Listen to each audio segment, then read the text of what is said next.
is so bly julle het almal gekom vanaand en ek weet dit is nou 'n Sondag aand en ek het maar baie goedjies om te doen en vir die wat kinders op skool het, hulle het vreeslik baie.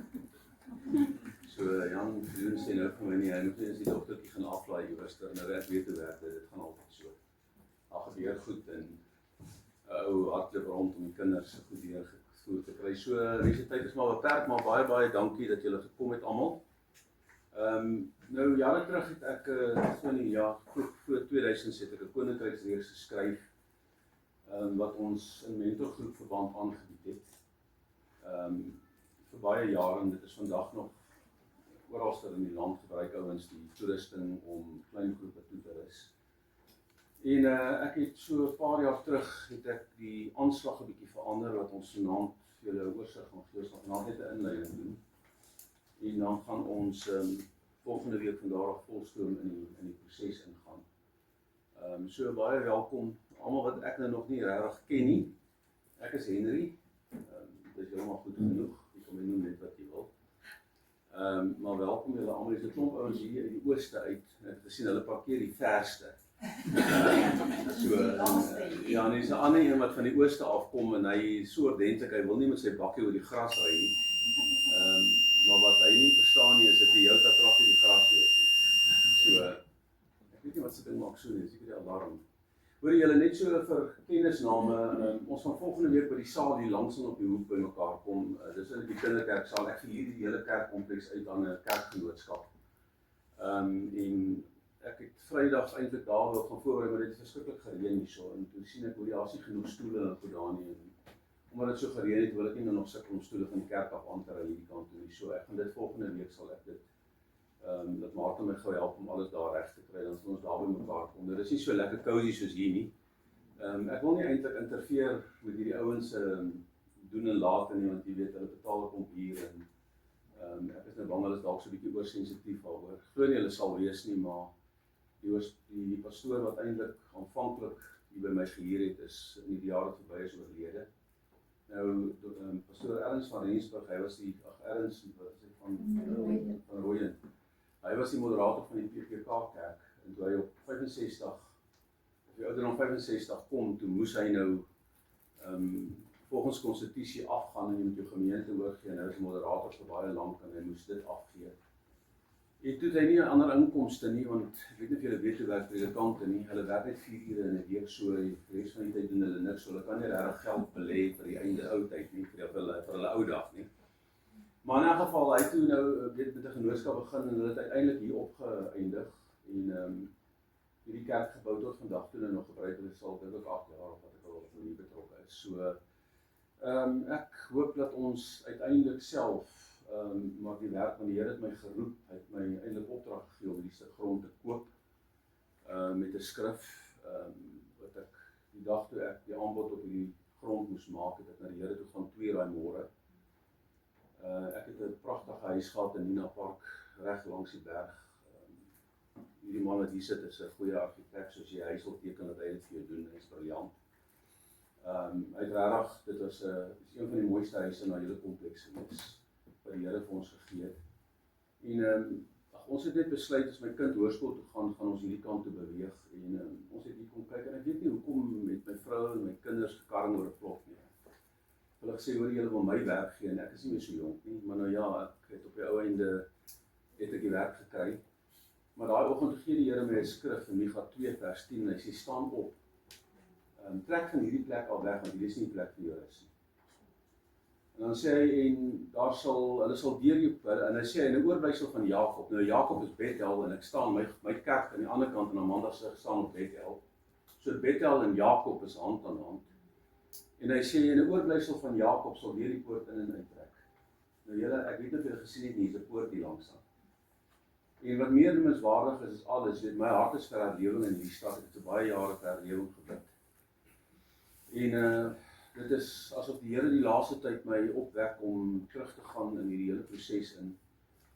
En ek weet nie of julle bewus is daarvan dat die eerste Pinksterkonferensie in hierdie land, die heel eerste Pinksterkonferensie was onder die Wonderboom gehou. Waar die AGS en die Volle Evangelie Kerk, George Belwy en die hoof van die AGS, het daai tyd 'n konferensie daar gehou. Daar was nie baie mense nie. Dit was 'n klein groepie Pinkstermense wat gevul is met die Heilige Gees. En onder daai boom het die Here vir ou pastoor Stoffelbeet gevul met die Heilige Gees en sy vrou, hy was eintlik 'n boer. En so die Here het my geposisioneer. Glo ek hier om iets te doen in die land, iets te doen in die stad. So ek het vanaand begin ek met die Koninkryksreeks wat ek vir baie jare wat my hart lê by dit, want as jy die Koninkryk nie verstaan nie, kan jy die Bybel nie verstaan nie. As jy die sukkel om die Bybel te verstaan, moet jy die Koninkryk leer ken. En dis mense wat deur baie van hierdie beginsels is wat vanaand weer hier sit, wat ek toegerus het al eintlik oor die jare, en ek dink nou aan Karla, hulle bly en hulle het in Linwood gebly, jare terug.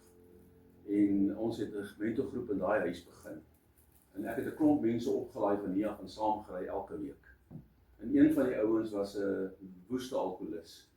Hy het vreeslik gedrink en jy kon nie naby hom kom nie, want jy het regtig net 'n aroma om hom gehad. En as ons die ander mense in die kar laai en hy is in die kar, dan maak almal die vensters oop. Al is dit nou koud in die winter. Maar ons het die ou aangery vir jare. En so het ons daar by hulle huis het ons dit gedoen, en daai ou daar sit, daai eerste paar sessies wat ons gesit het, hy was so half gedwing om daar te wees deur iemand anders. En het ek gesien, hoor hierso, ek praat, maar hy hoor niks. En ons het van begin bid, en ek onthou daai tyd, een dag toe ek daar na hy instap, en sê, hier's iets met Morley aan die gang. Hy kom daar aan met 'n splinternuwe Bybel, en hier in die kant van die Bybel steek daar sulke verskillende kleure goedjies uit, en daar's 'n klomp teksverwysings op. Hy dink sê, maar nee, wat gaan hier aan? Hy sê, die Here se Gees het my gewerk vir hierdie week. En daai dag kom die Here en hy werk met Morley, en hy vat hierdie boodskap en hy maak dit sy eie. En van daai dag af is hy by my, is hy saam met ons.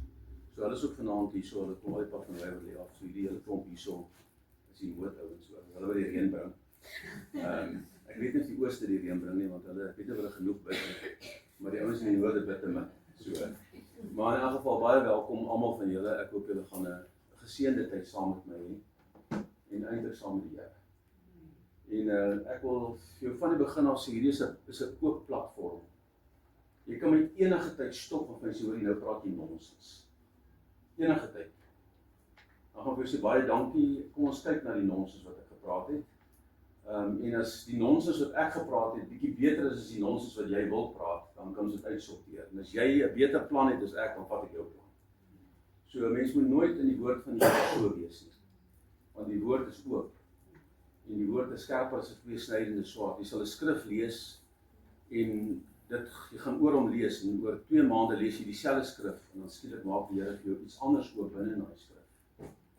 En dit is wat belangrik is. So jy is welkom om my enige tyd te stop en vir my te sê, hoor so ek is nie heeltemal by nie, ek verstaan nie wat jy nou sê nie. Jy is goed wat kontroversieel is, wat uit tradisie van die kerkwêreld kom en wat miskien jou kan konfronteer. Maar jy is welkom om my daaroor te praat en met my te verskil. Ek het nie 'n probleem met enige mens wat van my verskil oor enige siening nie, want jy het jou opinie en as jy in die Bybel werk so, een ou lees dit van die invalshoek en daai ou lees dit van daai invalshoek.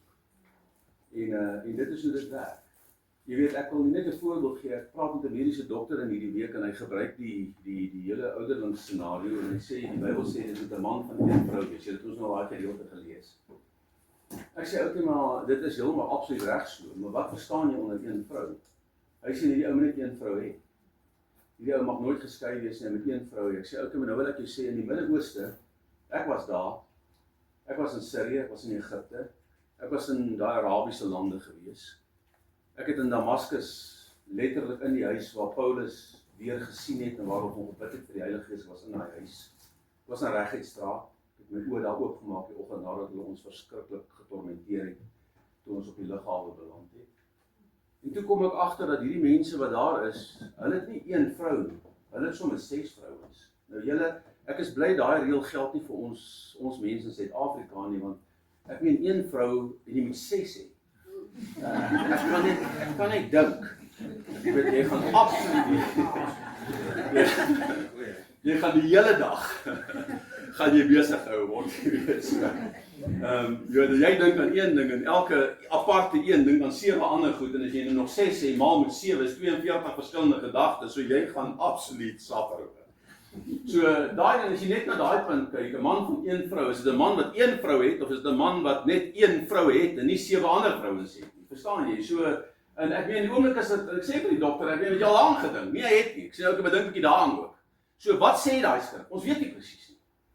Daar's goed in die Bybel wat ek nou vir jou wil sê wat jy nooit presies sal weet nie, julle, want ons kyk in 'n spieël en soos in 'n raaisel. Maar eendag sal ons van aangesig tot aangesig sien. So ons weet nie alles nie. Niemand weet alles nie. En ek het dit gesien met hoogs geleerde mense dat 'n eenvoudige ou 'n woord spreek en dan raak hy goed jou hart. So wees vry om my te stop en te sê, hoor jy, ek stem nie saam met Lorinda wat daar sit. Ek sê noudag in die kerk, sy het so bloedrooi geword. Dus hy, as jy haar sien, sy word rooi, jy sê, hoor jy, so sy het rooi stop. Want dan verskil sy. Ek word nog steeds rooi. Maar sy het in die begin, sy was so gerad gewees in die kerk waarin sy was, in die teologie waarin sy groot geword het, dat dit was vir haar 'n verskriklike ding as 'n ou 'n ander invalshoek vat. En sy het eintlik gevoel, mens kom die Here te na. So, en julle, ek was daar. Vir 'n baie groot deel in my lewe. Vir 9 jaar lank het ek geskop teen sekere dinge in die Bybel, omdat ek nie so groot geword het nie. Totdat ek die skrif begin lees het, wat sê, oor Samuel, alhoewel hy in die huis van die Here groot geword het, het hy die Here nie geken nie. So jy kan in die kerk groot word, jy kan in die huis, jy kan in 'n pastorie groot word en die Here nie ken nie. Want dis waaroor dit gaan oor jou verhouding met die Here. Dit gaan oor teologiese kennis per se nie, dit gaan oor jou verhouding met die Here. Hoe nader jy aan God kan kom, hoe groter werk gaan jy vir God kan doen. Dis die bottom line. En om die koninkryk te verstaan, dit gaan jou help om in daai proses in te beweeg. So ons gaan 'n klomp dinge raak wat jy dalk ken, dis ook goed. Maar jy gaan 'n klomp dinge leer wat jy dalk nie ken nie. En as daar iemand is wat jy wil saambring, nooi hulle in. Al maak ons die saal vol en dan sal ek plan maak en dan hier ek sommer die auditorium of hierdie kerk wat hier die sit bly 170 se plek hier langs. Dan kan ons sommer dit dan hier ek terug by hulle. Okay. Dan kan hulle die oggendkerk hou, ons in die aandkerk hou. Maar kom ons vertrou die Here dat hy in ons gees gaan werk en gaan doen wat hy wil doen. So kom ons sit net so dat ons aan Vader dankie. Die teenwoordigheid van die Gees van die Here. Ek wil vra in die oomblikke dat U elke gedagte gevange sal neem. Dat U my sal help om my wil te onderwerp aan U wil. Dat U sal spreek woorde van lewe, opbou, stigting. Want die woord is die waarheid en die Bybel sê die waarheid sal ons vrymaak. En ons is baie keer so gebonde aan sekere dinge, Here, omdat ons nie in die volle waarheid van dit wat U geskryf het leef nie. En almal van ons sukkel met hierdie stuk vlees, Here. Ons is vasgevang binne die vleeslike lewe en Paulus sê self om te wil is by my aanwesig, maar om goed te doen dit vind ek nie. En ek wil vanaand bid, Here, dat U elke hart sal verkoop. Almal wat gekom het, hulle wat ver gery het om hier te wees, ek dank U daarvoor. Maar bereik U net die groot en goddelike doel in almal van ons se lewe. Ek vra dit in Jesus almagtige naam. Amen. Okay, julle, kom ons begin daar by die blaadjie. Presies, ek sal nou my bril moet opsit, anders gaan ek 'n probleem hê. En julle gaan my verskoon, ek gaan sit hoor. Die 65 is naby. Ou raak bietjie moeg hoor.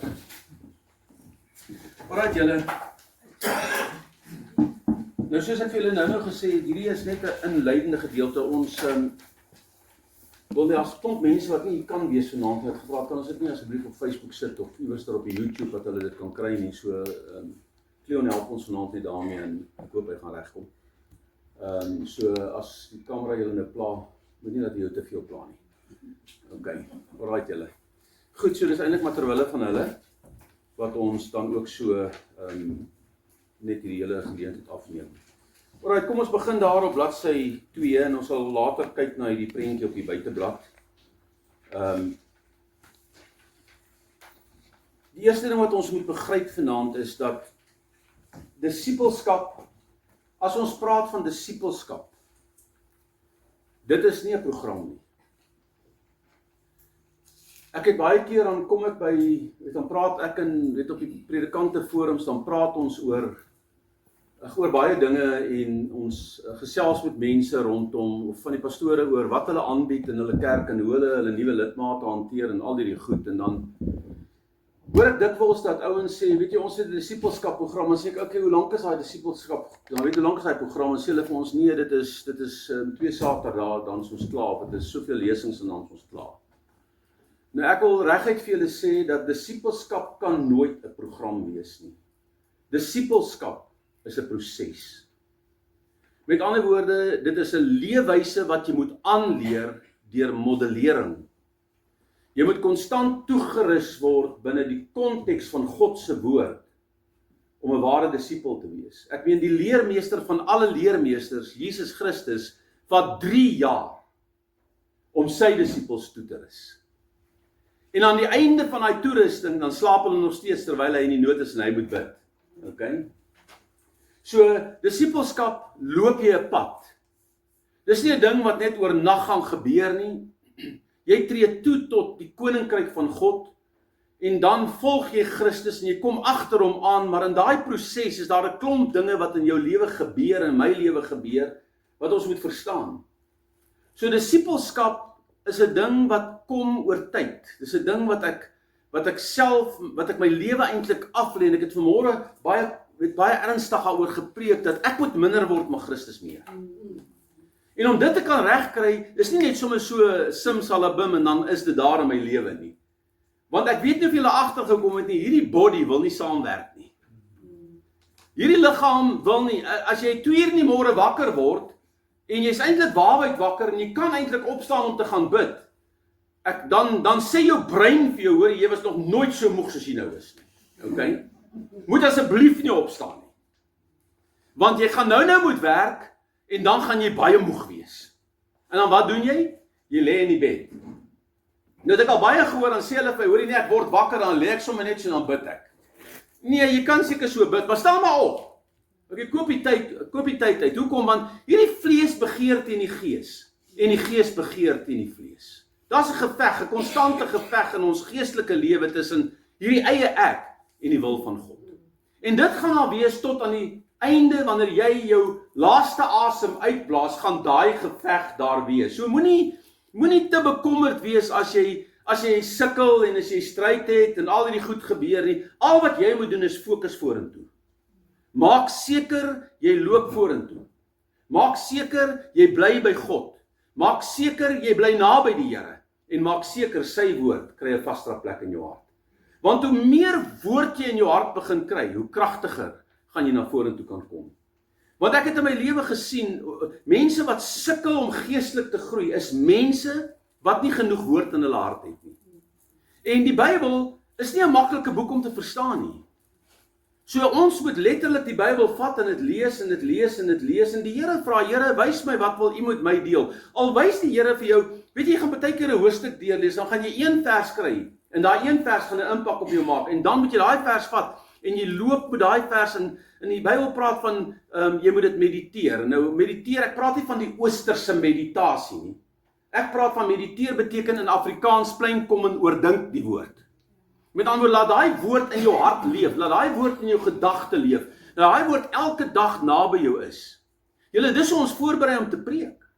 Ek kry 'n woord, en daai woord maal in my gees, hy maal in my hart, en ek praat met niemand daaroor nie. Ek sê vir niemand, as hy op my vra, waar gaan jy preek, sê vir hom, kom Sondag kerk toe. Want as hy woord uit is, dan het hy gebaar. Jy dra hom nie. So vat daai woord wat die Here jou gee, en loop met daai vers, en vra die Here om jou te lei met betrekking tot dit. So disipelskap is altyd 'n proses. En hierdie reeks is om elke gewillige persoon, jy moet gewillig wees om dit te kan doen, jy kan maak wat jy wil, jy kan nie gedwonge toegerus word nie. Jy moet kom omdat jy wil kom, en dit is hoekom hierdie forum was oop, hierdie platform is oop. So ek het ouens uitgenooi, en u is hier, en ek is dankbaar daaroor. So dit is vir gewillige persone, en daar's 3 dinge wat ek wil hê jy moet vanaand weet. En daar's baie meer as dit, maar ek dink dis die 3 hoofdinge wat ons in jou lewe wil sien gebeur. Ek wil heel eers hê dat elke mens, ek myself moet God leer ken. Nou jy kan vir my sê, hoorie sommer, ek ken die Here. dan weet ek nie hoekom sê Paulus, daar in die boek van Filippense, terwyl hy in die tronk sit, en hierdie ou sy hele lewe vir God gegee, dan sê hy, sodat ek hom kan ken in die krag van sy opstanding. Ek en jy kan nie God in sy volheid leer ken nie, daar is nie 'n manier nie. Ons kan van God leer, en hy kan homself aan ons openbaar, maar ek kan hom nie ken in die volheid, in die grootheid, ek kan hom ook nie verduidelik in sy grootheid en in sy volheid nie, ek kan nie. Want die Bybel sê, geen mens kan my sien en bly lewe nie. So die heerlikheid van die Here is so groot, dat niks en niemand kan dit omskryf nie, jy kan dit nie beredeneer nie. Maar ek wil hê, ons moet tot die mate wat dit by jou, tot in jou vermoë is, en hoe meer jy met God tyd spandeer, hoe groter gaan jou genade wees om hom te leer ken. Moses wil hy volk uitlei, hy sien die 10 plaae en hy sê, Here, ek wil jou net sien. Ek wil jou net leer ken van nader af. Dan sê die Here, Moses, jy kan my nie sien nie, en geen mens kan my sien en bly lewe nie, maar ek sal jou toemaak met my hand, en wanneer ek by jou verby beweeg, sal jy my van agteraf sien. Daai van agteraf beteken eintlik, jy sal van agteraf in die toekoms sien. Dit verwys na Christus. En ek sal jou met my hand bedek. Wat sy hand het om bedek? Die hand van genade, die hand van bloed, die hand wat deurboor sou word. Hy het Christus gesien, en presies waaroor die hele tabernakel gaan, in daai dag. En wat was die effek? Hy klim van daai berg af, en hierdie ou skyn soos die son. Julle nou dink net vir jouself, man, ons kom daar van die berg af, waar by die Bybelskool, en almal hardloop weg as leeu sien. Jy kan nie verstaan hoekom hardloop hulle weg nie. Hoor jy so, nee, maak jou kop toe, want jy blink. Okay? Die heerlikheid van die Here was so op hom, dat hy anders gelyk het. En hy was elke keer 'n wyl oor sy gesig sit. As hy met die mense praat, haal hy dit af. Maar as hy klaar is sit, het dit, want die mense kon nie na Moses bly kyk, want die heerlikheid van God, totdat dit verdwyn het. Want hy was in die wettiese bedeling, waar hierdie goed net tydelik was. 'n Vingerwysing na Christus toe. So ek wil jy moet God leer ken. Wat is die volgende wat ek wil hê? Jy moet God beleef. Julle, en hierso kry ons baie keer, in die kerk wat ek groot geword het jy God geleer ken, daar was wonderlike leringe rondom sekere teologiese dinge, maar daar was nooit 'n platform waar jy God kon beleef nie. Dis noodsaaklik dat jy God beleef. Ek onthou een dag in daai kerk, en dit was 'n jong predikant wat daar opgetree het, en daai kerk was 'n nuwe gebou wat ons gebou het, en daar was so 500 mense in daai diens, en die predikant staan op die kansel voor, en hy preek 'n vurige boodskap, en hy stop in die middel van sy preek, en hy sê, as die Here nou moet kom, wie van julle sal saam met hom gaan, en wie gaan agterbly? En ek sit daar, en ek besef, Here, maar ek is nou net deur hulle Bybelgoed, hulle katekisasies, en al hierdie dinge, maar ek ervaar iets van die Here in daai preek. Ek ervaar sy teenwoordigheid, die Gees van God konfronteer my, sê vir my, Henry, is jy reg? As ek nou moet kom, sal jy saamgaan, of gaan jy bly? En daai predikant vat hierdie vrymoedigheid, hy's bold, en hy sê, ek gaan dit nie net hier los nie, ek wil vir jou vra, as die Here nou moet kom, en jy gaan saam met hom, staan op jou voete. En seker 10 mense staan op, en ek kyk na daai 10 mense so oor daai gehoor, en ek sien al daai mense is baie gryser as ek. Ek dink, Here, waar is die jong mense? Ek kan nie opstaan nie, my stoel plak my vas. Want ek is nie oortuig in my gees, as hy kom, ek gaan saam nie. En ek het hierdie bekommernis in my hart. Ek beleef die Here. Daai nag, eintlik daai oggenddiens, en deur daai hele dag, praat die Gees van die Here met my. Is jy reg, as ek jou sal kom haal? En jy moenie net kyk na die wederkoms nie. Want God kan jou enige oomblik van die dag kom haal. En dan moet jy gereed wees om te gaan. En ek en jy moet dit verstaan vandag. Want ons hoor nie meer die boodskap baie in die kerk nie. So jy moet God leer ken, jy moet God beleef. En die laaste ding wat jy moet doen is, uiteindelik moet jy God in jou vermoë, in jou persoonlikheid en in wie jy is, in jou gawes wat die Here aan jou gegee, moet jy God begin uitleef. Nou ek wil vir jou sê, jy kan nie ek wees nie. Eers en jy kan bly wees, hoor. Want ek is ek, en jy is jy. En ek moet sê, ek is nogal bly, ek is nie party van julle nie. Okay. Ons kan nie mekaar wees nie. Ek het my eie vingerafdrukke. Ek lyk soos ek lyk. Ek is wie ek is. Ek het 'n persoonlikheid, omdat ek groot geword het binne 'n sekere milieu waar jy nie was nie. Jy kan nie vir my sê, jy moet ek my geveg veg nie, want jy is nie in my skoene nie. So, jy het jou geveg, ek het my geveg, maar saam met ons 'n geveg om die koninkryk van God te bevorder.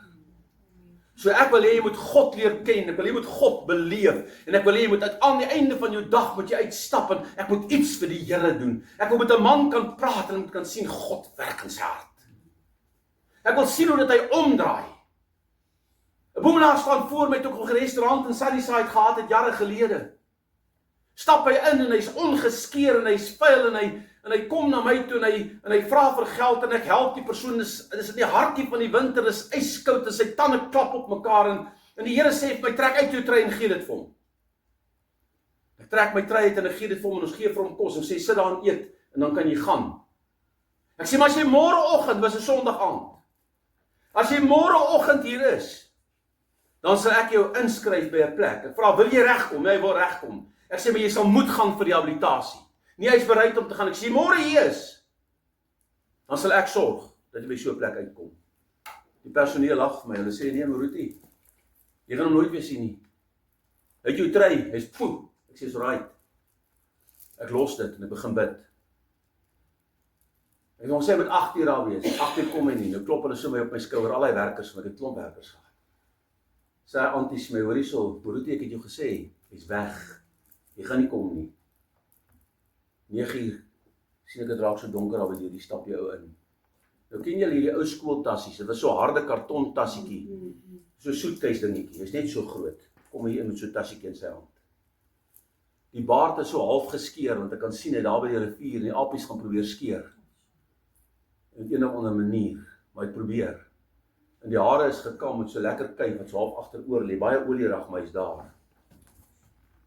En ek kom tot voor die toonbank, tot voor die til, en ek staan agter die toonbank, en soos 'n ou wat in die army is, maak hy, stop hy, en hy kap sy voet, en hy salueer my, en hy sê, hier is ek.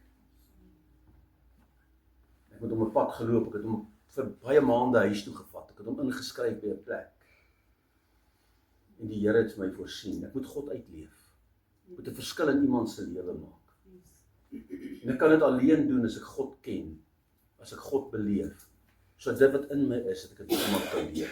So dis die 3 fasette wat ek wil hê jy moet weet vanaand. In Matteus 6:33 sê Jesus, almal van ons, hoor wat sê hy, dat almal van ons God se koninkryk eerste bo alles in ons alledaagse lewe moet stel. Julle, die koninkryk is, ek het sessies soos hierdie gehad, dan sê ek vir die mense, verduidelik vir my, wat beteken die koninkryk van God? Dan sit daar 20 ouens in 'n opleidingssaal. Dan 16 van daai 20 mense sê vir my, dis die hemel. En julle, dit is die hemel. Jy kan nie by dit verbykom nie. Maar die koninkryk is nie net die hemel nie. Want Kolossense 1:13 sê, want hy het jou uitgehaal uit die koninkryk van die duisternis, en hy het jou oorgeplaas na die koninkryk van die lig van sy seun.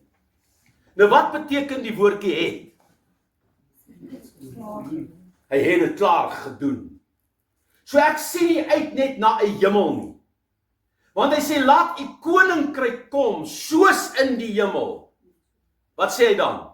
Net so, net so, net so, net so. Net soos wat? Soos dit in die hemel is, so moet dit op die aarde wees. Is daar armoede in die hemel? Nee.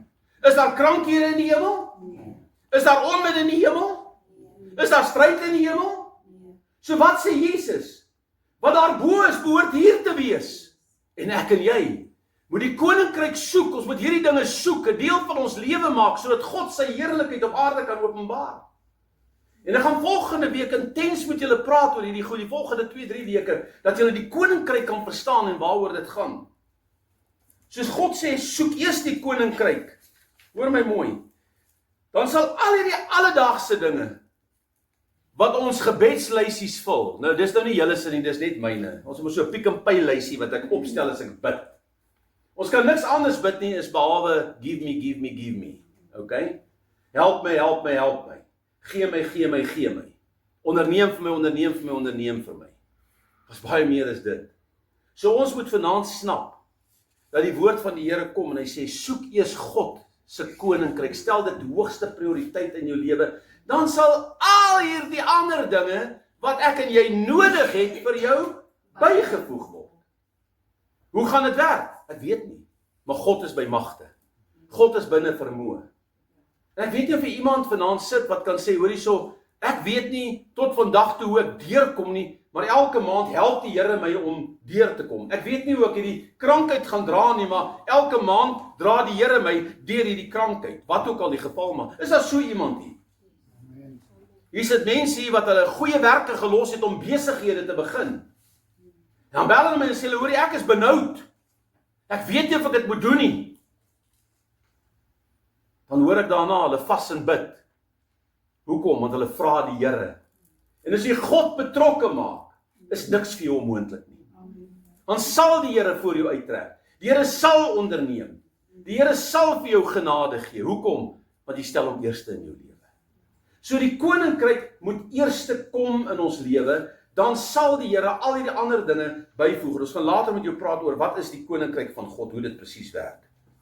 So elke belofte in die Bybel is vir my en jou, maar ons moet God eerste stel. As ons God voor alles in ons lewe stel, sal ons nie nodig hê om ons te bekommer oor wat ons sal eet of wat ons sal aantrek, vers 24 en vers 35 nie, omdat God reeds bewus is van alles wat ek nodig het. Want die Here ken jou, hy ken jou hart. As jy in hom besny is, as jy jou lewe aan God oorgegee is, 'n geestelike, ek praat van 'n geestelike besnydenis, as jy gevul is met die Heilige Gees, as jy hom aangeneem het, is jy geposisioneer om sy seëning in jou lewe te ervaar. Dit word bevestig in 1 Johannes 2 vers 13. Net skryf aan julle vaders, kom ek wil net eers 'n bietjie terug gaan daar. Herbou sy huis verteenwoordige proses, wat ons kerklidmate kan help om hulle reis tot geestelike volwassenheid letterlik te maak. So, ons wil elke persoon met hierdie opleiding help om iewerster te groei binne die konteks van waar jy is, net tot op 'n volgende vlak. Ek kan nie vir jou sê waar jy is nie, want almal wat hier sit is op 'n ander plek. Hier's mense wat vir jare al die Here dien. Hier's mense wat nou toetree tot die koninkryk. Hier's mense wat God al vir 'n jaar dien, vir 2 jaar, vir 10 jaar, vir 30 jaar. So ek kan nie vir jou sê waar is jy nie, maar ek bid dat dit wat die Here met jou gaan deel oor hierdie volgende paar weke, dat die Here jou gaan skuif van een vlak, van een diepte in God tot 'n volgende diepte, en elkeen gaan verskil. Jy moet vat wat vir jou belangrik is. So hierdie proses wil ek hê jy moet verstaan dat dit jou gaan help op jou geestelike reis. Wanneer ons Jesus se gelykenis in Matteus 4 vers 26 tot 29 lees, vind ons dat groei altyd 'n natuurlike proses is. Nou wie van julle het kinders grootgemaak? OK, hier's baie van julle, né? Hier's nou ander wat dit nou nie gedoen het nie, so sorry vir julle. Maar jy was 'n kind. Wie van julle het ooit by jou kind gaan staan? Wie van julle het nou nog klein kindertjies wat so hier in skool is, hulle in laerskool en hoërskool? Wie van julle, steek by julle hande op. OK. Wie van julle het ooit voor daai kind gaan staan en kyk daai kind in die oë en dan sê jy, asseblief my kind groei. Asseblief my kind groei. Asseblief my kind groei. Ons het gesê word groot, ja. Ons het nie van hom gesê groei nie. Want as hy groei, dan kom jou vrou by jou en sê, hoor hierso, hierdie kind kort skoene. Dan moet jy mos nou oor tyd gaan werk om hy skoene te koop, want die goed is so duur. Nee, papa, hierdie kind kort nou 'n nuwe rok. Hierdie rokke vir die kerk is te klein. Ag, Here, waar gaan ek die geld kry? OK. Groei is 'n natuurlike proses. Dit wat gesond is, sal groei. En ek wil hier met daai beginsel verstaan, geestelike groei behoort 'n natuurlike proses te wees in elkeen van ons se lewe. Die feit dat mense nie geestelik groei nie, is omdat daar iets in hulle geestelike lewe kort kom. En is nie noodwendig hulle skuld nie. Want ek het dit baie in my lewe gesien. In opleidings soos hierdie het, hoeveel mense vir my gesê, ek onthou pastoor Marius by die vorige opleiding toe ons met hierdie goed begin het, hy eintlik in die waarheid te sê, hy was in hierdie kerk gewees. Hy was by Garris gemeente, het hy die jeug gelei vir jare. En hy sit daar in daai opleiding en hy kom na my toe en hy sê, hoekom het niemand met my hierdie goed gedeel nie, as ek dit 10 jaar terug gewees het, kon ek baie meer effektief gewees het in die koninkryk. So dis nie noodwendig jou skuld dat jy nie groei nie. Dit is die plek waar jy dalk is. Dit kan jou ywer wees, maar onthou, passie is aansteeklik. En by baie kerke is daar nie passie nie. By baie kerke is daar nie 'n platform vir groei nie. Jy kom kerk toe en jy gaan huis toe. Jy sit in die diens en jy verdaag. En dan word jy nou nog geleer ook, hoor, hierdie kerk moet asseblief net nie langer as 45 minute aanhou nie, want dan ek moet nog die hoender en die dumplings daar binne in die oond, dit gaan brand. Ons wil dit uithaal. Die braaivleisvuur wag. Okay? So groei is 'n proses, dis altyd 'n natuurlike proses. Hoor wat sê 1 Johannes 2 vers 13. En Markus 4, ek gaan eers vir julle skryf. Hy sê dis natuurlik, ek sien die skrif is nie uitgetik nie, julle kan hom maar gaan lees. Gaan hom nou vir julle dink is in die agterbladsy. In Johannes 1 vers 2 en 2 vers 13, 1 Johannes 2 vers 13 staan die volgende vers. Ek skryf aan julle vaders, omdat julle hom ken. Daai woord ken in die Grieks is yada, wat letterlik beteken, dis dieselfde grondwoord is 'n man het sy vrou beken. Sodat ek hom kan ken in 'n intimiteitsverhouding. Ek skryf aan julle vaders, sodat julle God kan ken. So, wat is die verantwoordelikheid van 'n vader? Hy moet God kan ken. Okay? Hoor nou die volgende een. Ek skryf aan julle jong manne, omdat julle die bose oorwin het. Ek skryf aan julle kinders, omdat julle die Vader ken.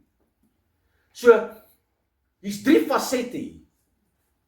Die eerste een is, kinders is 'n kind, omdat hy deur geboorte gekom het. Hy het nog nie volwasse geword nie. So, 'n kind is 'n kind, en ons almal ken hoe hy kind. Dis 'n kind wat nog jonk is, dis iemand wat hy speel nog en hy vat nie verantwoordelikheid nie en hy hoef nie verantwoordelikheid vir baie dinge in sy lewe te vat nie. Pappa en mamma sorg vir hom en hulle doen vir hom alles. Okay? Ek skryf aan julle jong manne, maar kyk die definisie, omdat jy die bose oorwin. So kan jy sien, 'n kind in Christus is iemand wat die Here nou net gevind het. Hy's gebore uit Christus. Hy kom deur wedergeboorte in Christus. Nou sê hy die volgende faset is, ek skryf aan julle jong manne, omdat julle die bose oorwin. So jy kan nie net bly by die begin, waar jy soos 'n kind net eenvoudig niks verder weet nie, en nie verantwoordelikheid vir jou lewe hoef te vat nie. 'n Jong man, wat is een van die grootste fasette van enige jong man?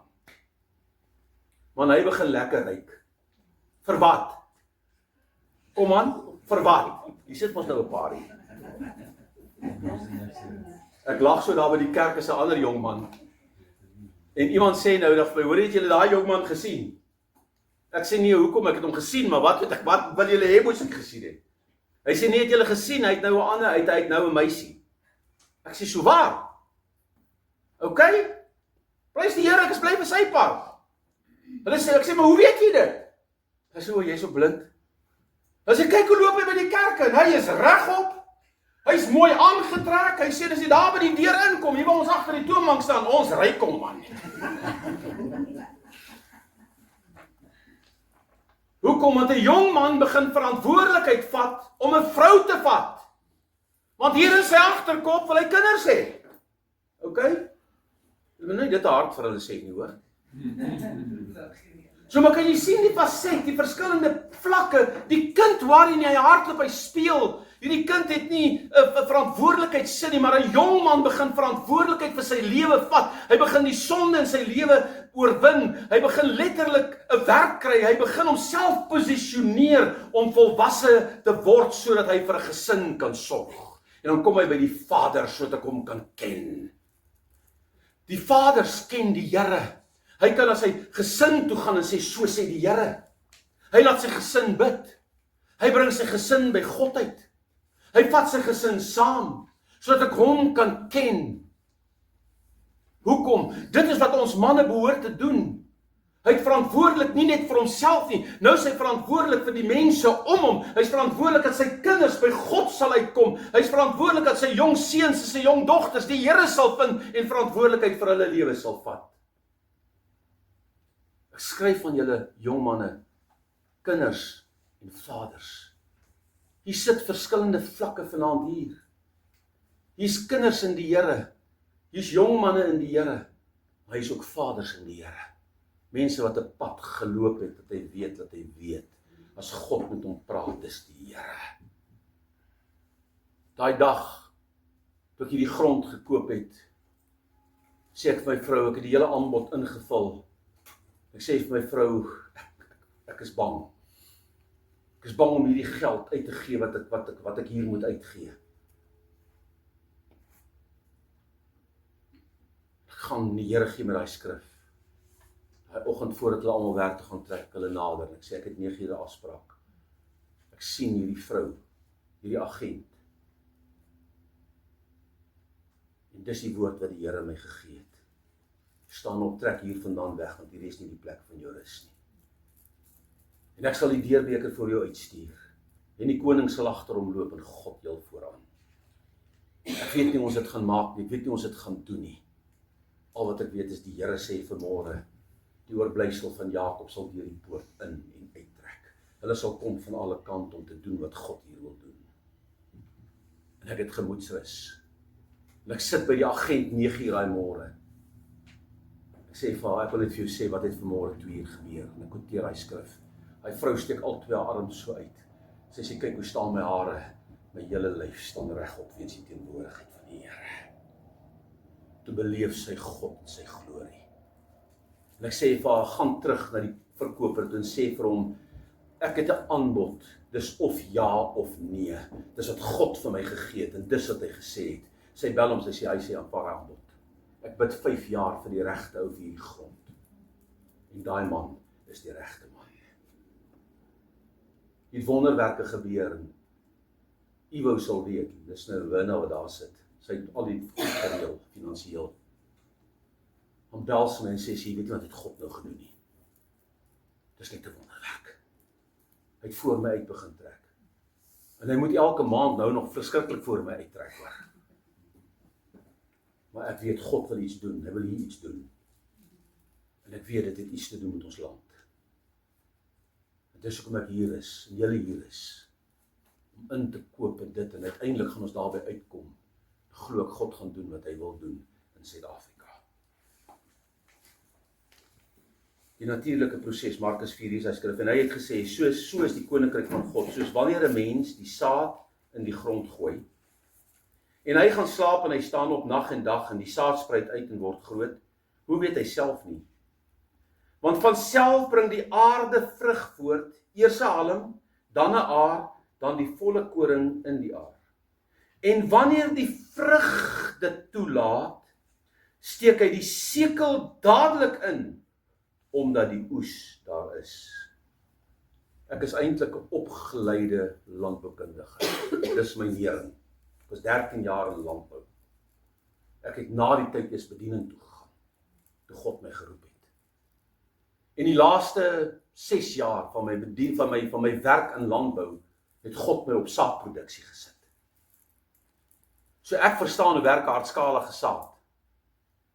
Ek verstaan 'n klomp dinge van die landbou uit 'n landboukundige oogpunt uit, wat in die teologie baie kwai na vore kom. Dis hoekom ek hierdie goed met die eerstehandse ondervinding kan praat. So hierdie skrif sê vir jou en vir my, hoe werk 'n boer? As jy met een jaar praat, dan gaan ek vir jou sê presies so, wat daar by ons in die gemeente is. Hier vergelyk Jesus sy koninkryk met 'n saad, en ek weet nie of julle agtergekom het nie, Jesus vergelyk baie keer sy koninkryk met 'n saad. Waarmee sal ek my koninkryk vergelyk? Is dit nie soos 'n saaier wat saad saai nie? So God vergelyk sy koninkryk met 'n saad. Hoor nou mooi. En gee hy aan ons die versekering, hier's 'n belofte hierin, dat elkeen wat daarna strewe om toe te tree tot God se koninkryk, om toe te tree tot 'n koninkryksleefwyse, altyd 'n oorvloedige vrug in jou lewe sal dra. So, hier's 'n belofte aan elke mens wat toegetree het tot God se koninkryk en in die koninkryk lewe, sê die Here, daar sal 'n vrug op jou lewe wees. En jou vrugte gaan anders lyk as my vrugte. So moenie jou vrugte vergelyk met myne nie. Ek het vanmôre in die gemeente gesê, ek kyk na Desmond, waar ek met hom gesit het vir 'n hele dag met hom en sy vrou net toe hulle tot die bediening toegetree het. Vandag kyk ek na my 55.000 followers op Facebook. Ek sukkel om 1000 te kry. Okay, ek doen nou nie al die fancy goed wat hulle doen nie, want ek weet nie hoe werk dit nie. Maar dit is belangrik om dit te verstaan, ek kan my nie vergelyk met hom nie, julle kan julle nie vergelyk met my nie, en ek wil my nie vergelyk met julle, want ek kan nie. Hier sit mense hier wat 'n dieper diepte het in baie fasette van hulle lewe as wat ek dalk het. Maar jy kan 'n vrug dra, 'n 30, 'n 60 en 'n 100voudige vrug, as jy die koninkryk reg verstaan. Uit sy woorde verstaan ons dat ook die groeipotensiaal van die saad in die saad self verteenwoordig is. So met ander woorde, die saad wat jy in jou hand het, hierdie harde ou dingetjie wat daar lê. My vrou het nou net voordat julle hier ingekom het, toe sê sy het verlede week het sy 'n klomp Namakwaland daisies geplant. Nou julle ken hoe lyk dit, daai kleurde blommetjies. Nou dit kwaai gereën en sy het hierdie week niks uitgegaan om te gaan kyk nie. Sy sê ek gaan nou gou uitkom om te kyk of daai goed uitgekom het, want hier sterf julle en alles versuip. Hy vrek van die koue of hy versuip as dit baie reën. Sy kom terug en sy sê hierdie bedding staan vol, soos haar op ons rug, en sy is bly. Hoekom? Want sy het die saad gesaai, en sy het gegaan om te kyk. En as jy boer, gaan jy elke dag om te kyk wat het opgekom. Hoe werk daai saad? Om die natuurlike proses te sien hoe die grond breek, en daai saad uitbreek uit daai grond uit, om 'n halm te vorm, en 'n worteltjie te maak. Dit gebeur en julle almal het tuine al gemaak in julle almal het al 'n boontjie put onder 'n watta gesit toe julle nog op skool was om die proses te leer. Ons almal. So die saad spruit uit. Die potensiaal van lewe is binne in die saad. Almal wat hier sit het 'n stuk potensiaal in hom. Die probleem is dat daai potensiaal moet ontgin word. As die koringkorrel nie in die grond val en sterf nie, bly dit alleen. Maar as dit in die grond val en dit sterf, ek het vanmôre daai skrif gekwoteer, dan dra dit veel vrug. So meer jy bereid is om in die grond te val en te sterf, en ek weet nie of julle agtergekom het nie, baie keer gebeur daar 'n klomp dinge in ons lewe, wat ons in 'n drukgang sit, sodat hierdie sterfteproses kan plaasvind. Hoekom? Want die Here sê, niemand gaan jou uit my hand uitruk nie. En God het 'n plan met jou lewe. En hy wil in jou lewe bereik. As iemand by hoe weet jy of jy nie die volgende president van hierdie land na die Here toe lei? Hoe weet jy dit? Hoe weet jy of jy nie 'n CEO van 'n groot maatskappy wat aan duisende mense werk gee, die Here bring, en hierdie man word 'n CEO omdat hy God ken, om die Here vir hom deure oopmaak, en jy het hom na die Here toe. Hoe weet jy dit? Jy weet nie met wie jy deel nie. Maar die saad, die potensiaal, is binne in die saad. Dis binne in jou. En jy moet dit ontwikkel. Verder sien ons dat die ontkieming en die groei van die saad, en hier is dit belangrik.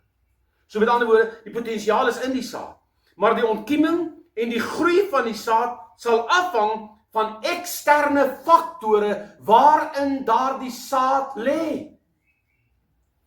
As hierdie saad in 'n stuk harde, onvrugbare drooggrond lê, kan hy nie ontkiem nie. En dis wat in die kerke gebeur.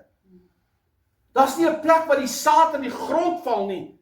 Hy val dalk in die grond, maar daar's nie faktore, daar's nie kunsmis nie, daar's nie water nie, daar's nie versorging nie. Die grond is nie losgemaak, is nie voorberei vir hierdie saad om te kan ontkiem nie. En hierdie saad lê daar en hy roep uit, hierdie potensiaal is hier in my, maar niks gebeur nie.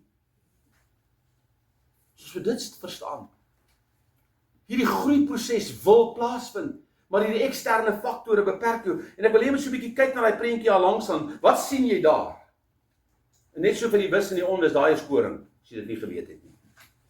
Wat sien jy? Jy sien wortels, wat sien jy nog? Hoe weet jy dit? Hulle groei. Hulle het ontkiem. Vrugbare grond. Wat sien jy nog? Julle mis iets, lyk my ek met my bril vir julle leen. Dit is 'n klein prentjie, maar nou ja, kyk mooi. Daar's wurms. Sien julle die aardwurm? Ok, kyk maar so, as jy nie mooi kan sien. Hier is nou 'n paar ouens wat hulle brille uithaal. So. Julle, daai aardwurm sit suurstof in die grond. Hy bemest nie die grond. Hy maak nie die grond los. Dis deel van God se beplanning, dis 'n deel van God se struktuur en hier's 'n klomp erfworms vanaand in hierdie grond. En ons almal het 'n erfworm effek op mekaar. Want jou aandeel in my lewe is groot. Ek praat net gister met Morney en hy sê net een ding. En dit trigger 'n hele boodskap. Hy sê dit vir my oor die foon en terwyl dit vir my sê, voel ek hoe val die salwing van die Here op my. Ons het 'n aandeel in mekaar se lewe. Hierdie ontkieming vind plaas waar die grond vrugbaar is, waar die eksterne faktore in plek is. Daar moet vog en water wees. En dis wat ons moet doen. Daar moet dinge wees wat hierdie potensiaal binne in hierdie saad kan laat ontkiem. Ek wens ek het tyd gehad om met julle te praat oor raadskalige saad. Die omgewingstoestande speel dus 'n belangrike rol in die groeiproses van die saad. By implikasie beteken dit dat ons alleenlik ons geestelike potensiaal sal kan bereik as ons hart. En julle, dis jou grondkondisie. Want hy sê op een plek, die saaier saai die saad. 25% val op die pad. En wat gebeur met die 25%? Die voëls kom en dit pik dit op. Die grond is hard. Hy sê en die langs die pad is die wat die woord hoor. Maar dit geen effek in hulle lewe nie. Dit gaan hier in en daar uit. Nou ek het eintlik besluit, ek gaan 'n klomp jaggeweer oorpleisies koop. Dis so 'n klein dingetjie, so sponsie, sit hom in jou ore as jy gaan jag. Dat die klank 'n bietjie kan gedemp raak, met as jy nou skiet, dat dit jou nie ore te seer maak nie. En as jy val as jy nou op 'n skietbaan skiet, dan sit jy nou so ding in. En ek dink ek moet vir Christa sê volgende week moet sy vir al die gemeentelede tel. En hoeveel gemeentelede moet sy net een vir elke ou koop. Dan moet hulle hom hier in die linkeroor insit. Sodat wanneer die preek uitgaan, dat hulle hom met die regteroor kan hoor, maar hy ding nêrens heen kan gaan nie. Want dit gaan my werk baie makliker maak. So as ek volgende week 'n boks oorpleisies daai, moet julle weet, dis vir julle. So kom hoor, sodat julle kan luister en dit kan doen. As die geloof kom deur die gehoor, en gehoor deur die woord van God. Maar as hierdie woord deur die ore gaan en hy gaan deur die ander oor uit, hy gaan nie na jou hart toe nie, vind konsepsie nie plaas nie. Dan kan bevrugting nie plaasvind nie. En sal daai woord op die pad val en die voëls gaan dit oppluk, dit gaan vir jou niks beteken nie. Die tweede groep van hierdie saad wat gesaai is op die rots. En die Bybel sê, daar's 'n bietjie grond en dit is so bly oor hierdie grond en dit kom dadelik op. Want hy kry vog van die dou en die bietjie reën. Die oomblik as die stryd van die lewe kom, die son begin brand op hierdie plant, dan verskroei daardie plant, want daar's geen diepte in sy wortel nie. Ek het hierdie kategorieë gesien in die kerk kom en gaan oor 33 jaar voltyds in die bediening. Dan kry jy diegene, en dis waar die meeste van Christus se kerk vandag sit. Hierdie wonderlike saad wat tussen die onkruid val. En die onkruid groei saam met die saad. En julle, toe ek in landbou was, dis jy 'n boer, is dit jou grootste uitdaging. Want die onkruid groei, ek weet nie hoeveel keer vinniger. Ek het onkruid hier by my huis, wat hierdie plot hier langs staan, ek het die ou verlede dag gesê, maak net jou gemors hier langs my heining skoon. Hy het dit met 'n trekker skoon gestoot. In een seisoen staan hy bossie so hoog as hy deur. Staan so hoog as hierdie ding. Een seisoen. Dit blom die mooiste blomme, maar is chaos. Dit val om, dit buig die draad. Dit aktiveer die alarms. So ek en jy moet verstaan, onkruid en die saad van God, dat is 'n kompetisie. En die duiwel gaan onkruid in jou lewe saai, want hy wil jou ontneem van jou vrug. En as daar onkruid in jou land is, kan jy nie die volle potensiaal van jou vrug oplewer nie.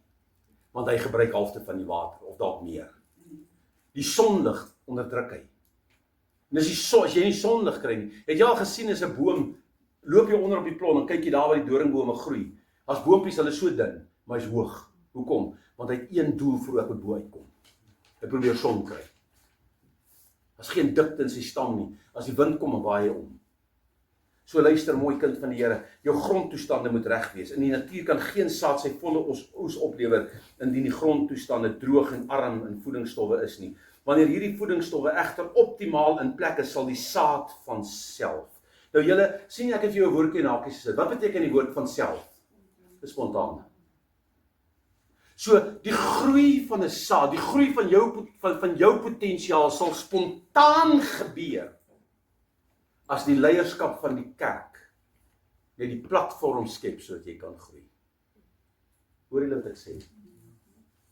So as ons en as die geestelike leiers in hierdie land net die regte platform wil skep vir Suid-Afrika, ek sê vir jou nou, politiek kan nie hierdie land red nie.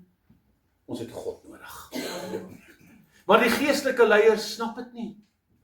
Ek het vir 10 jaar gepleit. Ek het 10 jaar die kerk gemobiliseer in die noorde van Pretoria om te bid woensdagoggende tussen 5:00 en 9:00.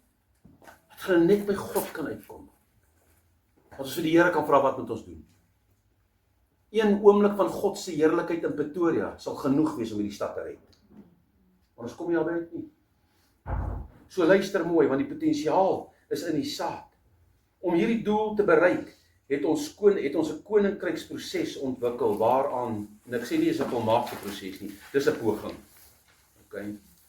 Waaraan ons soveel as moontlik gemeentelede wil blootstel, sodat hulle Jesus kan ken, die Heilige Gees kan beleef en sy liefde uiteindelik kan uitleef. Ons vergelyk hierdie proses met die koninkryksproses van 'n gebou. En dit is hoekom die hele reeks se naam het genoem herbou sy huis. Ons vergelyk die proses met die bou van 'n gebou. God sê, ons is sy gebou. In Judas 20 staan, maar julle geliefdes, medegelowiges, wat is die volgende woordjie? Kan of moet? Okay, nou hier sit 'n onderwyseres in ons midde, Magda, jy moet ons nou help hierso, want jy's mos nou baie geleerder is om ons om klas te gee. Wat beteken moet? Daar's geen ander manier nie. Was nie uitkoms nie. Jy moet, dis 'n opdrag. Hoor nou mooi. Maar julle geliefdes moet julle self. Wie moet jou opbou?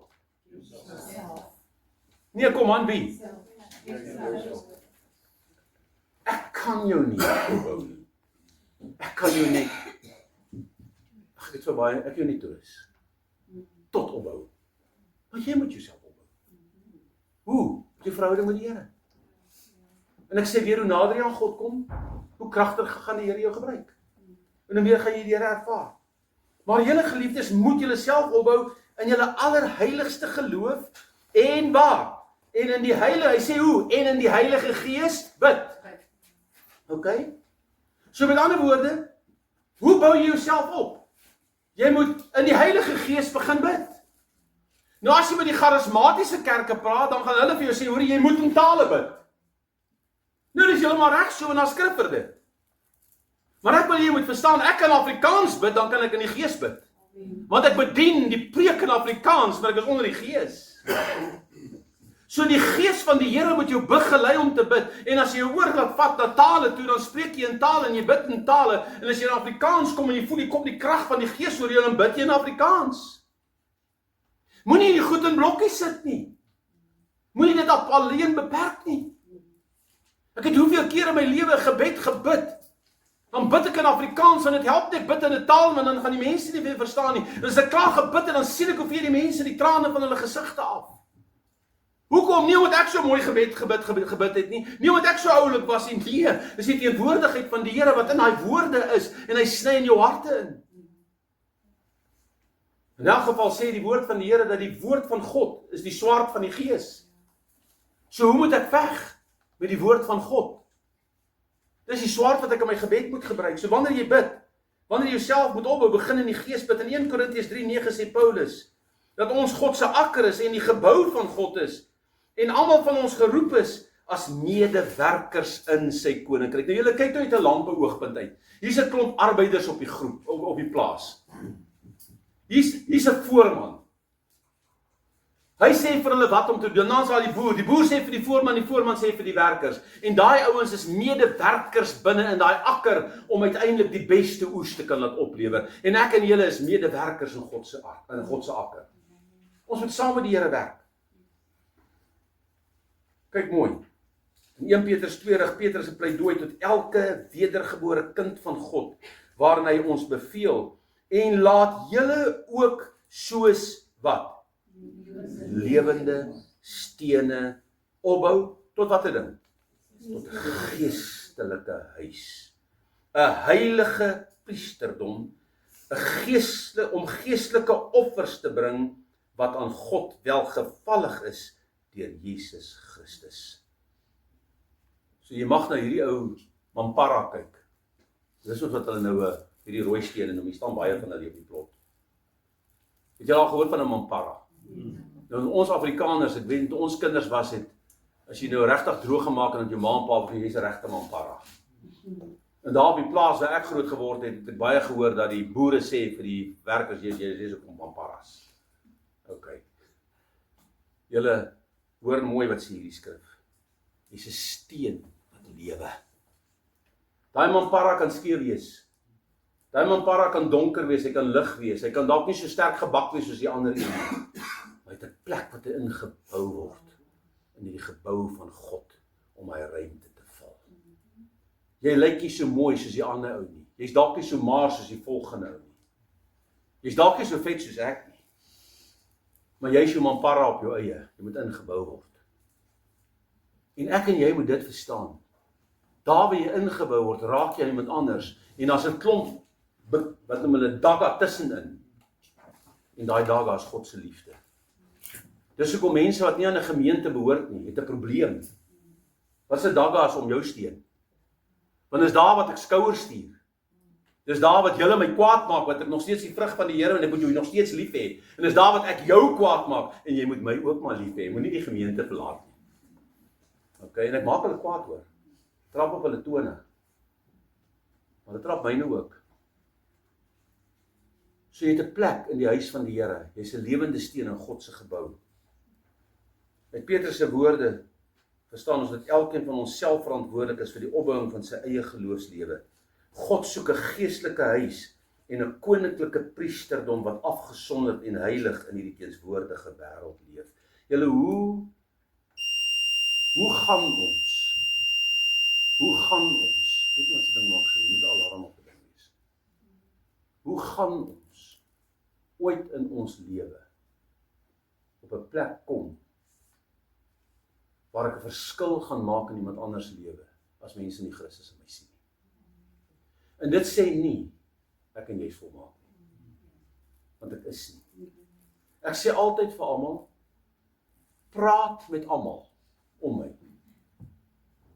En dan sê hulle, hoor 'n oulik is ek. Maar moet asseblief nie met my vrou en my kinders praat nie.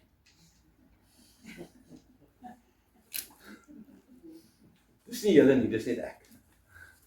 Want hulle gaan vir jou sê, hy's moeilik. Hy kan super moeilik wees.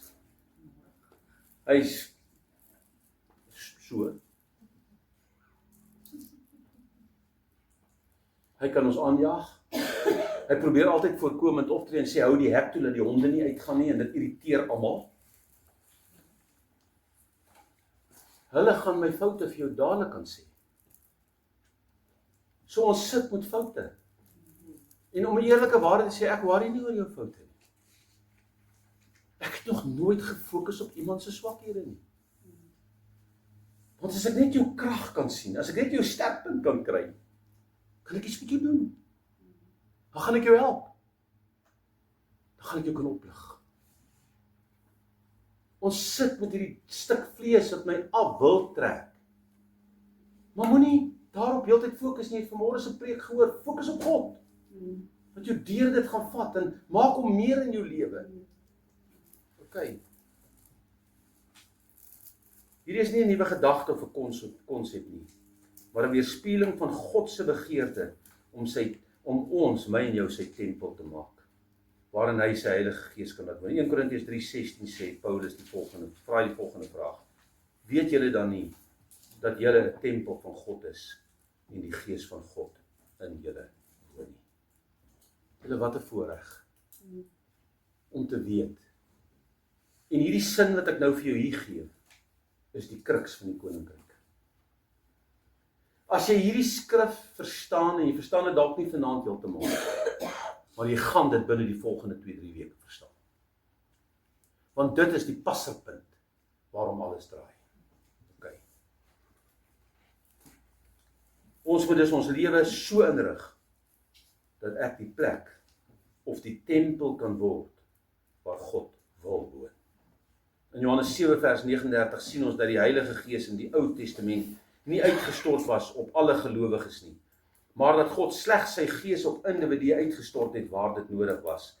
En dit het hy gesê van die Gees wat die sou ontvang, wat in hom glo, want die Heilige Gees was daar nog nie, omdat Jesus nog nie verheerlik was nie. So kan jy sien, in die Ou Testamentiese bedeling was daar nie 'n kollektiewe, 'n korporatiewe, wat jy dit ook al wil noem, uitstorting van die Heilige Gees van God nie. Dit was op individue soos Dawid en Samuel en die profete van die Here, Jeremia en Elia en Elisa en al daardie mense wat die Here gebruik het om sy doel in daardie tyd te vervul.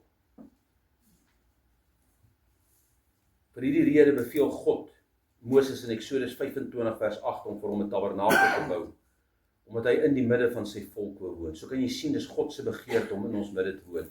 Ook moet hulle vir my 'n heiligdom maak, dat ek in hulle midde kan woon. Met ander woorde, wat is 'n heiligdom? Jy moet my 'n tempel bou, jy moet my 'n tabernakel bou, dat ek in hulle midde kan woon.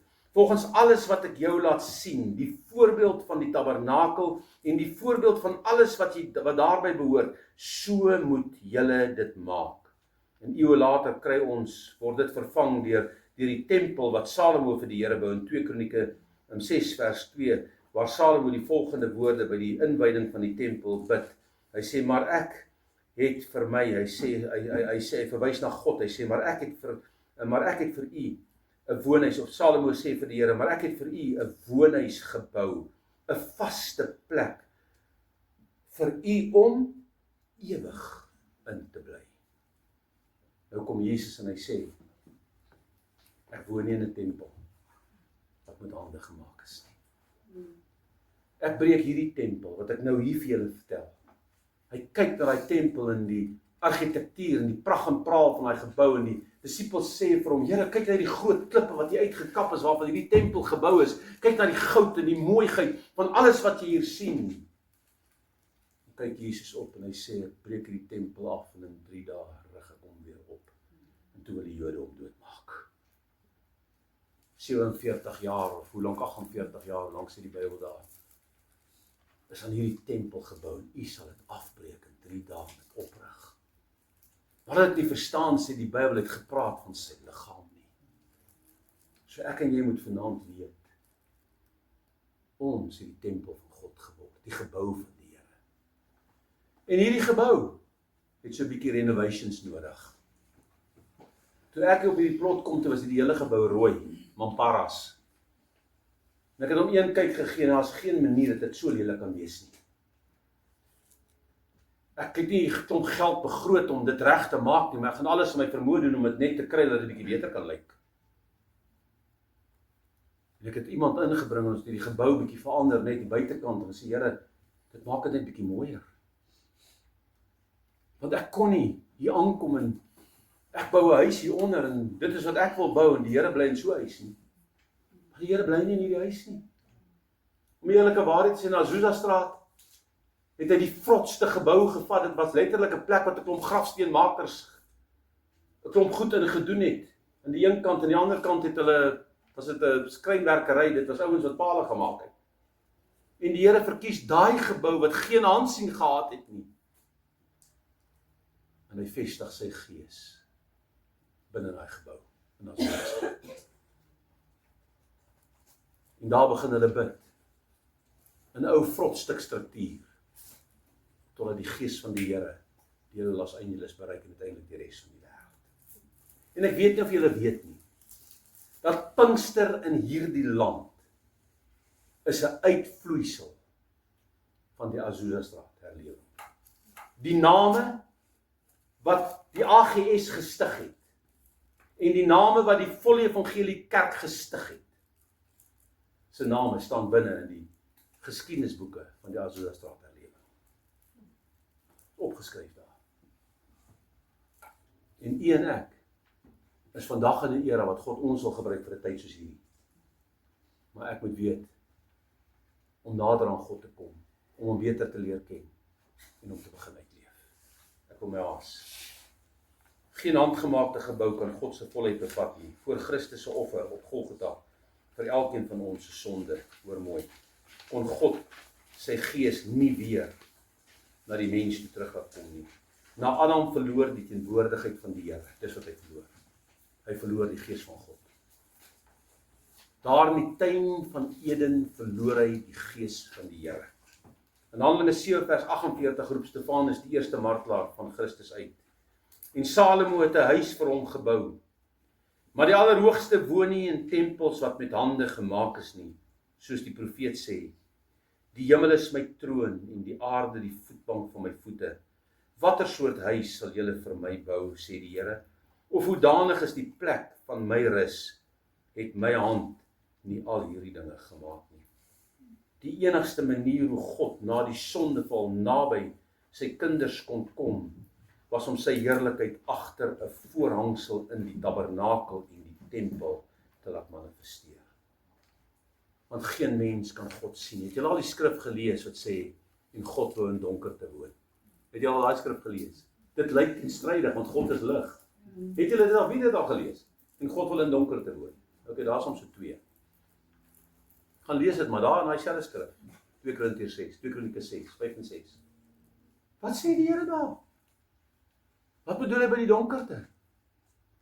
Ek gaan vrees word om onder hulle te kom woon in die swakheid van die mens wees. Maar ek gaan agter 'n voorhangsel myself moet verberg. Want geen mens kan my sien en bly lewe nie. Daarom moes God vir homself 'n liggaam voorberei en wie hy sy Heilige Gees kom uitstort in Christus Jesus, sodat ek en jy God kon sien. Filippus sê vir hom, toon ons die Vader en dit is vir ons genoeg. Wat antwoord Jesus hom? Filippus, ek is so lankal by julle, het jy my nie gesien nie? As jy my gesien het, jy die Vader gesien. Want ek en die Vader is een. God is in my en ek is in God. Ek is Immanuel. So hulle kyk na die vlees en hulle sien hierdie mens, maar agter hierdie vlees, agter hierdie voorhangsel hierdie vlees, want wat gebeur toe die vlees sy laaste asem uitblaas? Toe skeer die voorhangsel in die tempel van bo tot onder. Die oomblik toe Christus se vlees skeer en 'n uitroep, in u hande gee ek my gees oor. Toe ruk God daai skeidingsmuur tussen God en die mens stukken. En die Bybel sê, en hy buig vorentoe, en hy versoen in Christus die wêreld met homself. En die woord versoen beteken, hy buig neer to kiss again. En hy soen die mens, wat vir 4000 jaar deur Adam en Eva van hom vervreem was. En skielik is die platform reg. Want die sonde skuld is uit die weg geruim, sodat sy gees weer kan terugkeer na hierdie mens wat hy geskep het om sy koninkryk op aarde te vestig.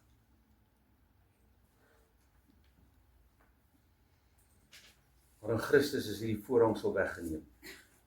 Vers 6, daai laaste paragraaf. Omdat hy deur sy offer op Golgotha die volle borgskap betaal het vir elke mens se sonde. In Efesiërs 2 vers 14 staan, maar nou in Christus Jesus het julle wat vroeër ver was, naby gekom. Hoe? Deur die bloed van Christus. Want hy is ons vrede, hy wat albei een gemaak het en die middelmuur van skeiding afgebreek het, deurdat hy in sy vlees die vyandskap tot niet gemaak het, naamlik die wet van die gebooie wat in insettinge bestaan, sodat hy deur vrede te maak die twee in homself tot een nuwe mens kon skep en albei in een liggaam met God kon versoen deur die kruis, nadat hy daaraan die vyandskap doodgemaak het en hy die evangelie van vrede kon verkondig aan julle wat ver was en aan die wat naby was. Want deur hom het ons albei die toegang deur een Gees tot die Vader gekry. Die wat ver was en die wat naby was, het 'n geleentheid om die plek te word waar God sy koninkryk wil vestig. En wat is die voorwaarde? Net 2 dinge. Geloof en gehoorsaamheid. Nie teologie nie. Nie kerkdogma nie. Nie kerknaam nie. Geloof en gehoorsaamheid. Dis wat God van my en jou verwag. As ek glo en ek doen wat hy sê, dan sal die Here doen wat hy beloof. Wat sê in Korintiërs 3? Volgens die genade van God wat aan my gegee is ek soos 'n bekwame boumeester. Het ek die fondament gelê en ander bou daarop, maar elkeen moet oppas hoe hy daarop bou. So kan jy sien, hier's 'n gebou, hier's 'n stuk fondament. En enige bouprojek is in enige bouprojek is die kwaliteit van die fondasie van die uiterste belang. Vir Jesus is dit so belangrik dat hy 'n gelykenis daaroor vertel. Elkeen wat na my toe kom en na my woorde luister en dit doen, hier's 'n voorwaarde. Ek sal jou wys soos wie hy is. Hy is soos 'n man wat 'n huis bou, wat gegrawe en diep ingegaan en die fondament op die rots gelê het. En toe die vloedwater kom en die stroom teen daardie huis losbreek, kon hy dit nie beweeg nie, omdat sy fondament op die rots was. Die sterkte van die fondasie sal die sterkte en die langdurigheid van die gebou bepaal. Nou as jy die volgende keer kom, dan kyk jy na hierdie stuk struktuur wat hier onder staan. Daai ding is 700 mm bokant grond, hang sy vloer. Hoekom? Want hierdie Apies rivier wat hier onder loop, kan kwaai raak. En die 20 jaar vloedlyn sê hulle, kom agter hierdie kerk verby. Nou, ek bid dat dit nooit sal gebeur nie. En toe ons planne indien, toe het Morney met al sy kennis daai huis gelig. En vra hom hoe diep is daai fondasies. Gaan vra vir Martin, want hy het hulle gegrou, toe hy nog lekker onder dwelms was. En daar in die gat, en dan sien ek kom hierdie rookie uit. Dan sit daai manne daar. Hy en 'n paar pelle. En hy kon werk, die ander pelle kon nie so hard werk nie. Dan grou hulle vir hulle so sitplek in hierdie groot gate uit, dat hulle net kan sit met daai graaf, en dan vang hy daai skuif so. Hy weet ek sien hom nie daaronder nie, maar ek sien die dampe daarbo. Dan kom ek en vra, wat maak julle? Ons grou. Sê ek, jy lieg, jy sit, en jy rook. Los hy goed, laat staan het. 2 meter diep. 1.4 by 1.4. Dat jy hom daaronder met 'n leer moet uittel, dat hy net kan opkom. In turf. Hoekom? Want as die fondasie nie reg is nie, kan die huis nie bly staan nie. En ek gaan in die volgende paar weke met jou praat oor die fondasie van die koninkryk van God. Kom ons blaai om ons. Mag blaai. Daar's 6 dinge wat ek wil hê jy moet verstaan. En hier moet ek eintlik Morney laat praat, want hy ken hierdie goed beter as ek. Ek en hy het 'n paar klein ontwikkelingetjies saam gedoen, ons het 'n paar huise saam gebou. Jy kan nie enige bouplan teken as jy nie insig in die geheel prent het nie. Jy kan nie. Jy moet heel eerste insig in die groot prent hê. Okay? God se doel met die skepping van die mens. Wat is die groot prent? Hoekom het God die mens gemaak? Hoekom het hy die aarde gemaak? Wat is die groot prent van die Bybel? Dis die eerste ding. Die volgende ding is wat jy moet weet is, verstaan die bouplan. Ken die bloudruk. Hoe lyk God se bloudruk? God se antwoord vir ons sonde. Wat is God se bloudruk? Sy blouplan vir die skepping en na die val van die mens. Wat is die bouplan vir God? Jy moet dit verstaan, jy moet insig in dit hê. Die derde ding is, jy moet 'n onwankelbare fondasie in jou lewe hê. So kan jy sien hier's 'n orde wat ek jou deur wil vat sodat jy geestelik kan groei, sodat jy kan weet waarheen is ons op pad. Die vierde een is bou ek weet nie in Afrikaans wat noem hulle dit nie, miskien weet jy Morney, hulle noem dit 'n superstructure in Engels. Dis hierdie steenwerk tot en met, so jy bou die steen, jy maak die steenwerk klaar. En letterlik is daar in die woord van die Here, fondasie is jou enigste hoop, die superstructure is 6 pilare van Christendom en ek het nog nooit in my lewe, wat ek in kerke gesit het, in dienste bygewoon het, ooit een pastoor gehoor het oor hierdie goed preek nie, nog nooit nie, nog nooit. Daar 6 pilare in Christendom. As jy met 'n moslem praat, sal hy vir jou sê, die moslem geloof, die islam geloof het 7 pilare. En dan gaan ek vir jou so noem. Christendom het 6 pilare, wat ek en jy moet ken, hier uit my kop uit. Dis goed wat jy moet weet, want as jy dit weet, jy met enige ou deel. En jy kan enige ou help, en jy kan met enige ou pad begin loop. Wat is daai 6 pilare? Bekering, geloof, doop, handoplegging, opstanding en ewige oordeel. Wat is die 5de ding? Ek weet nie, dis 'n latbalkmuur in Afrikaans nou. In Engels is dit 'n gewelmuur of wat noem jy daai ding daaroor? Wat noem julle dit? Ja, dit is 'n gewelmuur, ja. Het jy geweet in Afrikaans is dit 'n latbalkmuur? Ons het al geprobeer, ons gebruik dit nooit nie, want as jy dit iemand sê, dan weet jy wat dit is. Dit klink soos 'n lat wat jy ou wil slaan. OK. Dis hierdie ding wat jy hier bo bou op jou laaste stene waar op jou dak se kappe gaan rus. Dis 'n gewelmuur, dis jou latbalkmuur. En dis nie ek wat dit sê nie, dis AI. Ons is die wolpleit, dit is net 'n wolpleit. Maar ek wou nou nie Engels praat nie, want julle weet hoe swak is my Engels. Dit is jou muurplaat, daar's alles op muurplaat. OK, dis 'n muurplaat julle. Het julle dit? OK, maar dis 'n wolpleit in Engels. So ek het die Engels gaan ken toe gaan kyk wat sê die Afrikaans vir 'n wolpleit. Toe kom hy met hierdie verskriklike woord op. Okay. Dit is Google Translate. Ja, eintlik was hierdie AI. OK. Maar daar sê Latyn, sy tegnologie van ons te bied, Wie? Wat sê jy is dit? 'n Latyn. 'n Latyn, daai muur bo. OK. Hoekom moet jy my nie kom help toe ek hierdie lesing geskryf het? Plat bel ek jou. Maar dat julle daar het julle nou baie name vir dit. So bou die latynmuur. Jy sien daar's iets van 'n lat. OK, so ek is nog reg. Wat is dit? Dis 'n koninkryksleefwyse. Hoe funksioneer ek in hierdie koninkryk? En dan die laaste een sit die dak op. Die liefde bedek alles. Die liefde hoop alles. Die liefde verdra alles. Die liefde, alles sal vergaan. Maar sy liefde sal nooit vergaan nie. En dis die dak. En as ons op daai vlak kan kom, waar ek met iemand praat en ek beleef net die liefde van die Here, dan gaan ons hierdie wêreld kan verander. Want dan sal die veroordeling daar.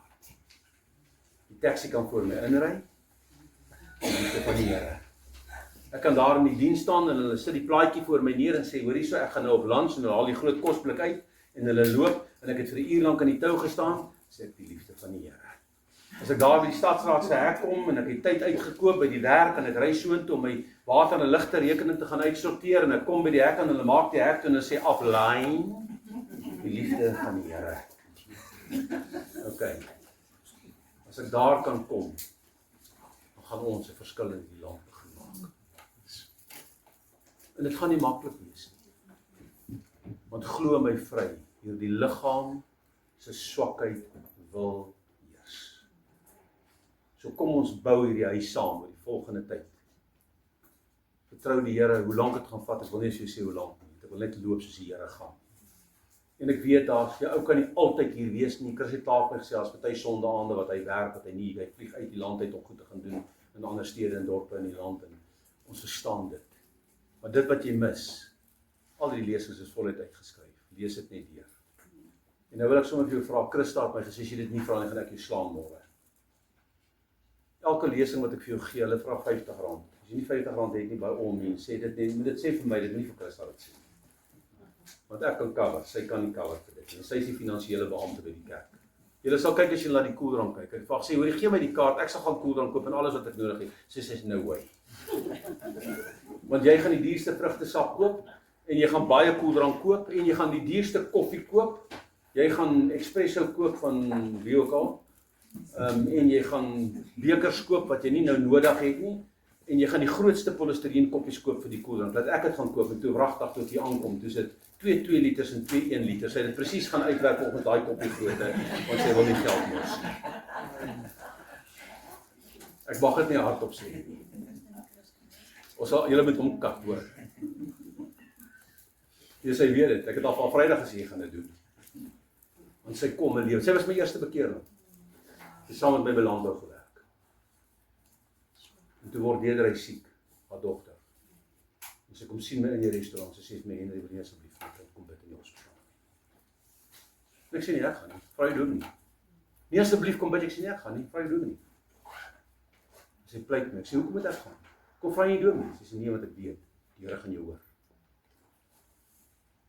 Ons gaan bid en vir die Here vertrou. En daai dag het die Here Christa gegee, sy hart vir die Here gegee. Al haar kinders dien die Here. Al haar kleinkinders dien die Here.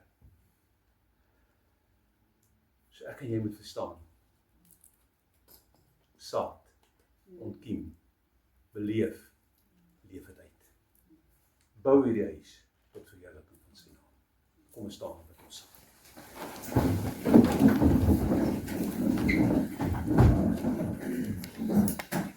Voordat ek nou gaan bid, wil ek net gelees. Is daar iemand wat 'n vraag of vraag om my nou vraag of vir ewig hierna swyg? Jy kom enige tyd te praat. Is daar iemand wat iets wil weet wat ons vandag geraak het? Het julle verstaan? Wat is jy? Die gebou van God is julle. Okay. Vader, ek wil bid.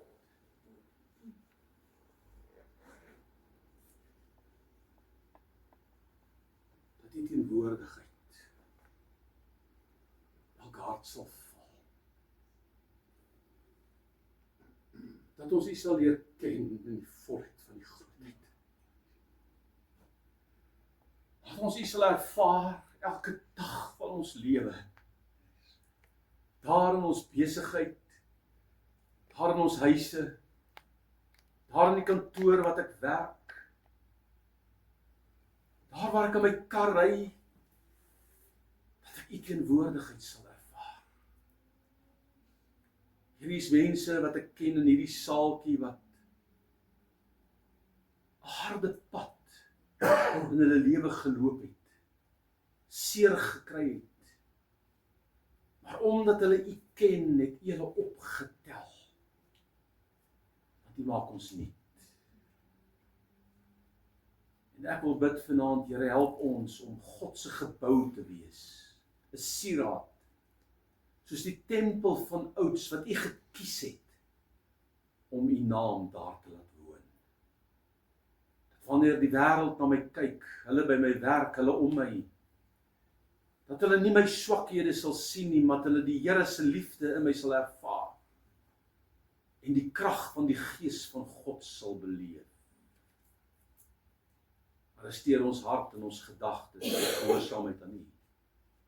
En help ons, Here, om hierdie tempel wat nie met hande gemaak is nie, in te rig vir die werking van U Heilige Gees, sodat ons vol kan word van U teenwoordigheid en onder U begeleiding elke dag kan leef om 'n verskil te gaan maak in die wêreld daar buite vir U te bereik. Dankie vir almal wat gekom het vanaand. Seën ons, seën hulle. Wees met elkeen op die pad waar hulle ry. Hulle wat ver gekom het, dankie daarvoor. Onderneem vir hulle, seën hulle in Jesus se almagtige naam. En ek prys U, Vader. Amen. Die Here seën julle. Die koeldrank, die glasies is klein, jy gaan daarom jy gaan jou deel kry.